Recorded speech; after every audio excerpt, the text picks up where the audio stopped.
आयु की छोड़ दो, पर वह नाम कर्म का तो बंध सतत चल रहा है, आश्रव सतत चल रहा है।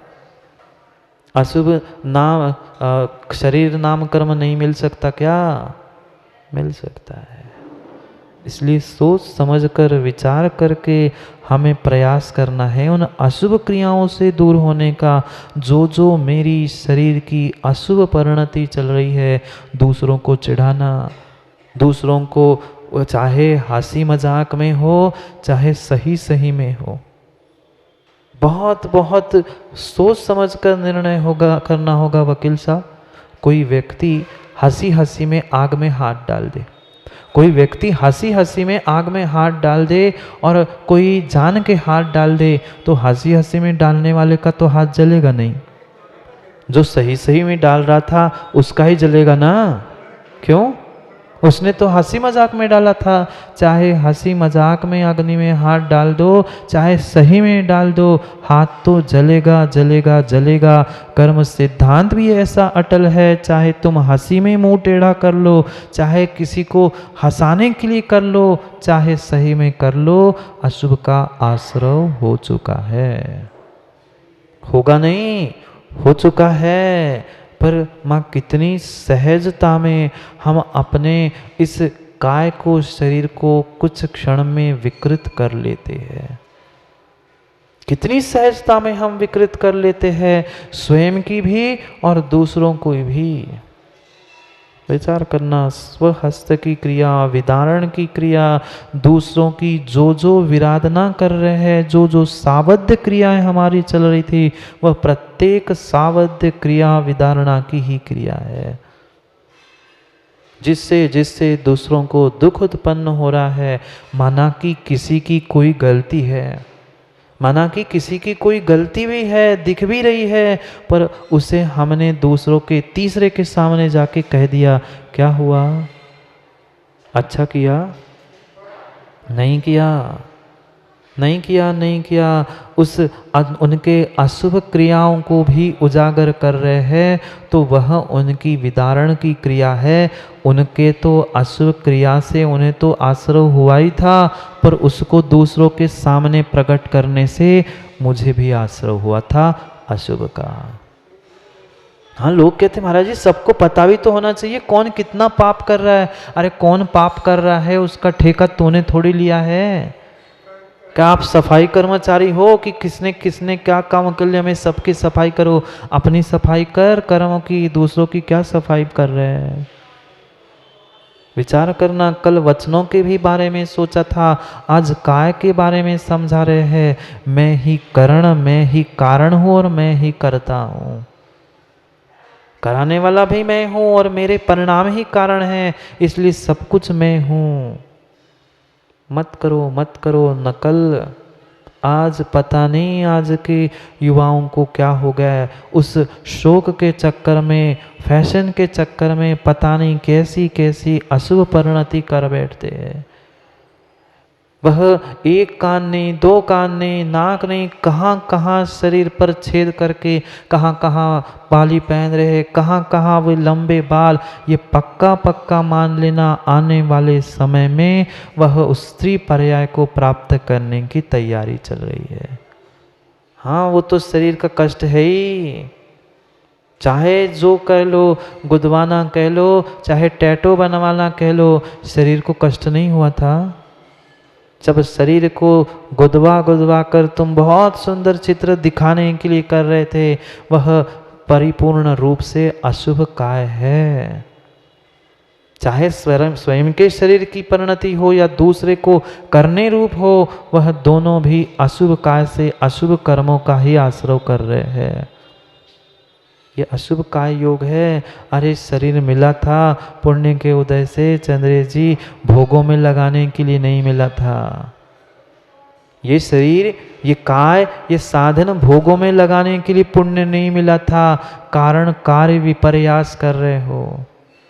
3 प्रकार के विपर्यास की सर्वार्थ सिद्धि में पूज्यपाद स्वामी ने व्याख्या की। उसमें एक है कारण कार्य विपर्यास। बैठे थे चंद्रेश जी, कुछ अच्छा लिख रहे थे, उतने में कान में खुजली हो गई। क्या करोगे? वही पेन लिया, बढ़िया साफ कर लिया कान और पुनः लिखने लग गए। ये अशुभ क्रिया है। ऐसी कितनी सारी अशुभ क्रिया हमने कारण विपर्यास से कर ली। जो जो सामग्री जिस कारण से बनी है उसका वैसा ही प्रयोग करना था, वह कुछ काम करते करते पीठ में खुजली हो गई। जो हाथ में मिला उससे पीठ खुजा ली। जो हाथ में सामग्री थी घुसाई बेटे पर, वही लेके फेंक दी। आश्रव हो गया। उतने एक क्षण की क्रिया से, मन से, वचनों से हमें अशुभ का आश्रव हो चुका। विचार करना, निर्णय करना, ये सब कुछ परिपूर्ण रूप से अशुभ है। पर क्या करे, आज के जीव समझना ही नहीं चाहते। जितनी वे भविष्य में वह दरिद्री बनने की तैयारी कर रहे हैं, फटे कपड़े क्या है, वे सब कुछ तुम आने वाले समय के लिए 9 कर्म इकट्ठा कर रहे हो और भविष्य में दरिद्री बनने की प्रैक्टिस कर रहे हो। बढ़ाओ सुंदर बाल, बढ़ाओ उनके एक जैसी दूसरी जैसी नकल करके वैसे वस्त्र, भविष्य में 9 कर्मों का वैसा ही आश्रय होके स्त्री पर्याय को प्राप्त करोगे। जिसकी तुम नकल करोगे वो तुम बिल्कुल उसके जैसे बनोगे। त्रियंश की नकल करो, भविष्य में त्रियंश कर आश्रय होके त्रियंश बनने में कोई कमी नहीं है। किसी अन्य की नकल करो, जैसी नकल करोगे वैसा ही पाप पुण्य फलीभूत होगा। क्यों इतने महीने हम सब बहुत सारे जीव परमात्मा के दर्शन से, गुरु के दर्शन से वह लॉकडाउन में वंचित रह गए? क्यों इतने सब कुछ बिल्कुल बगल में मंदिर होने पर भी हम पूजा, अभिषेक, दर्शन, दान कुछ नहीं कर पाए? क्यों नहीं कर पाए? सामूहिक पाप कर्म का उदय था। उस सगर चक्रवर्ती के 60,000 पुत्रों से पूछते ना, एक साथ उन्होंने वह समस्त पर्याय प्राप्त कर ली, चाहे निगुद की हो, चाहे गिंजाई की हो। क्यों मर गए एक साथ? क्यों पुनः एक साथ ही मूर्छित होना पड़ा? साथ में किया था पाप, सामूहिक रूप से उदय में आया। पूरे विश्व में क्यों छाई महामारी? और उनमें से भी सबको क्यों नहीं असर कर पाई महामारी? जितने का तत्तजन्य पाप का उदय था, जिसने जैसे कर्म का आश्रय किया था वैसे उसको फलीभूत हुआ है, वैसा ही उस सबको फलीभूत हुआ है। इसलिए सोच समझकर हमें निर्णय करना है कि हम कितनी व्यर्थ रूप से शरीर की अनर्गल चेष्टा करते हैं, कितनी देव शास्त्र गुरु की भी अनादर पूर्वक क्रिया करते हैं। हमने साक्षात देखा कि परमात्मा के मंदिर में ही बैठकर सेल्फी खींच रहे हैं, फोटो खींच रहे हैं। ये भी भान नहीं है हमारी पीठ परमात्मा को हो रही है, हम परमात्मा के स्थान से ऊंचाई पर खड़े होकर कर रहे हैं, कोई भान नहीं है। अशुभ काय का आश्रय हो चुका है दिखाने के लिए, फोटो खींचने के पीछे। हाँ, संग में भी थे चंद्र जी, तो देखते थे सीधे महाराज को बगल में करते, आचार्य के बगल में आके फोटो खींचने, महाराज को भी धक्का देते। पर परमात्मा को ही नहीं छोड़ रहे हैं, फिर महाराज की क्या बात? क्या अनादर शरीर से नहीं हुआ? भले ही तुम्हारी कोई मन में ऐसी परिणति नहीं थी कि परमात्मा का, गुरु का अभिनय हो, पर हुआ कि नहीं? आश्रय हुआ, अशुभ काय का आश्रय हुआ। अशुभ काय योग से अशुभ कर्म का ही आश्रय हुआ। भले ही मन में नहीं था कि अभिनय हो, अनादर हो, पर अनादर अभिनय हुआ है तो वह अशुभ की ही क्रिया है। कारण विपर्यास समझ रहे थे, चौकी रखी थी बढ़िया जिनवाणी रखने के लिए, कुछ नहीं मिला, उस पे ही जाकर बैठ गए, उस पे जाके खड़े हो गए। ये अनादर है, अभिनय है, कारण विपर्यास है। अशुभ आश्रय को ही इनसे हम प्राप्त हो रहे हैं, अशुभ आश्रय को प्राप्त हो रहे हैं। विचार करो कैसी कैसी परिणति हमने की। भोजन करेंगे 1-2 बार, पर भोजन की कथा, उस पता चला कि पर्युषण में, अष्टानिका में हरी नहीं खानी, बहुत सारे जीव नहीं खाते होंगे, पर नहीं खानी माँ 15 दिन पहले से ही हरी सुखा के। ये तीनों एक साथ हो गए। मन में तो सोच ली कि खाना है, इच्छा लालसा कम नहीं हो रही है, शरीर से सुखा ली, वह भी आश्रव हो गया, और वचनों से कह रहे हैं कि इसलिए मैं सुखा रहा हूं, तीनों अशुभ परिणति हो गई। यही तो दृष्टांत है। ऐसी कितनी कितनी सारी अशुभ क्रियाएं हम करते हैं, कितना अनादर हम करते हैं। प्रत्येक सामग्री का ये भी सोचना है। अभी भी समय है, अभी भी समय है। अतिचार अनाचार तक फिर भी संभलने के समय है। दोष अगर हुआ तो सब तुम्हारा जीवन बर्बाद है, और हो भी गया तो पुनः प्रायश्चित लेके उपस्थापना कर लो। हीन भावना में डूबकर कभी काम नहीं बनेगा। ठीक है, हो गई। अब पुनः अच्छे परिणाम से साथ आगे बढ़ने का प्रयास करो। पूछो ना उस भीष्म पितामह से, पता है कौन थे विमल भाई भीष्म पितामह? भीष्म पितामह कौन थे? क्या नहीं देखा क्या आप लोगों ने? पद्म पुराण भले नहीं पढ़ा हो, पर टीवी पे तो देखा होगा। अंतिम समय पे कहाँ तड़प रहे थे बेचारे? कहाँ पर, कौन सी शैया पर? मृत्यु शैया नहीं, उस बाणों की शैया पर लेटे थे। बाण चुभे थे पर मर नहीं पा रहे थे। क्यों? ऐसा क्या किया था? भीष्म पितामह थे, सम्माननीय गुरु के स्थान को उन्होंने प्राप्त कर लिया था। कहाँ गए थे चेले? कहाँ गए थे सब कुछ सेवक? कोई कुछ नहीं कर पाया, कोई कुछ नहीं कर पाया। जो जैसा उनने अशुभ कर्म का अशुभ काय से आश्रव किया था, जैसा किया था वैसा ही फलीभूत हुआ था। पिछली पर्याय में रास्ते से जाते जाते भाव तो उनके भले ही अच्छे थे, अभिप्राय अच्छा था। जो एक सर्प जा रहा था रास्ते से, समझना अभिप्राय मात्र से काम नहीं होता। नहीं तो बहुत सारे जीव कहते महाराज जी अभिप्राय तो हमारा अच्छा है, हम तो बच्चों को मारेंगे। मार लो, अब समझ में आएगा। वह पिछली पर्याय में रास्ते से जाते जाते एक सर्प रास्ते में मिला। उन्होंने सोचा हो सकता है कोई आएगा मर जाएगा, हम किनारे कर ले। उन्होंने उस सर्प को उठा के किनारे कर लिया, पर विवेक भूल गए थे किनारे करते समय। वह इस तरह से उठा के उन्होंने फेंक दिया कि कांटों की झाड़ी में जाकर फंस गया। पूरा वह सर्प जो बड़ी कांटों की झाड़ी थी उसमें जाकर फंस गया।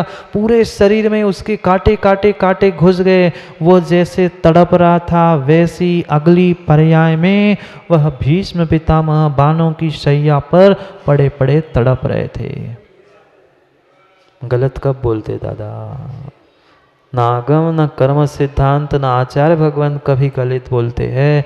यही परम सत्य है। इसलिए सोचो समझो, तुम जिन जिन अवयवों की शरीर को दूसरों को पीड़ा दे रहे हो, जिस प्रकार से दूसरों को कष्ट पीड़ा दे रहे हो, वैसा ही तुम्हें फलीभूत होने वाला है। वैसा ही तुम्हें फलीभूत होने वाला है। क्यों उनको बाणों की शैया पर सोना पड़ा? अभिप्राय तो बहुत अच्छा था ना वकील साहब, बचाने का अभिप्राय था। अरे बचाने का था, पर विवेक कहाँ गया था? बचाने के अभिप्राय से पुण्य तो मिला, पर कांटों पर फेंका था। काय योग का अशुभ आश्रव हुआ था। काय योग से अशुभ आश्रय हुआ था, क्योंकि काय योग शुभ नहीं था। उसके काय को पीड़ा मिली थी, इसलिए उन्हें भी काय योग अशुभ मिला। आश्रव जारी है, आश्रव जारी है। बहुत अच्छे से सोचना। पर क्या करें, हम अच्छा करना तो चाहते हैं, नहीं चाहते आप लोग? चाहते बहुत अच्छा करना है, पर कर नहीं पा रहे हैं। कर नहीं पा रहे हैं अच्छा। क्यों? क्योंकि आज तक मेरे भीतर विवेक जागृत नहीं हुआ। जब तक विवेक नहीं आएगा तब तक काम बनने वाला नहीं है। आचार्य महाराज ये नहीं कह रहे हैं कि मन वचन काय को बांध के किसी तालाब में सरा के आओ। नहीं कर सकते। क्रिया भी नहीं छूटने वाली है। श्रावक है तो श्रावक जन्य उन्हें क्रिया करनी ही पड़ेगी, पर उन क्रियाओं को दोहराते समय कम से कम पाप हो ऐसा काम करो ना। कम से कम दूसरों को पीड़ा हो, कम से कम दूसरों को कष्ट हो, ऐसा कुछ काम करो। हम तो बस मुंह उठाए और चले बनते हैं, ना नीचे देखते, ना ऊपर देखते, ना इधर उधर देखते हैं। कितने जीवों को कुचल के जा रहे हैं, कितने जीवों को हम दुख दे रहे हैं। जितनों को तुम जैसा जैसा जिस प्रकार का दुख दोगे वैसा ही कर्म का आश्रय अगले भाव में तुम्हें प्राप्त होगा और वही तुम्हारे साथ उदय में आएगा। ऐसे एक नहीं, भीष्म पितामह जैसे, वह सगर चक्रवर्ती के पुत्रों जैसे अनेकों अनेकों अनेकों वह दृष्टांत भरे पड़े हैं। पर उनके दृष्टांतों से क्या होगा, हमें भी तो समझ में आए कुछ, हमें भी तो कुछ समझ में आए। मेरे साथ भी क्या ऐसा नहीं हुआ होगा? क्या हमारे साथ दादाजी ऐसा नहीं हुआ होगा? कई बार हुआ होगा।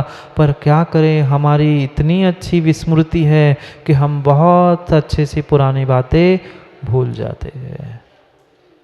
भूलो मत भूलों को सुधारने का काम करो।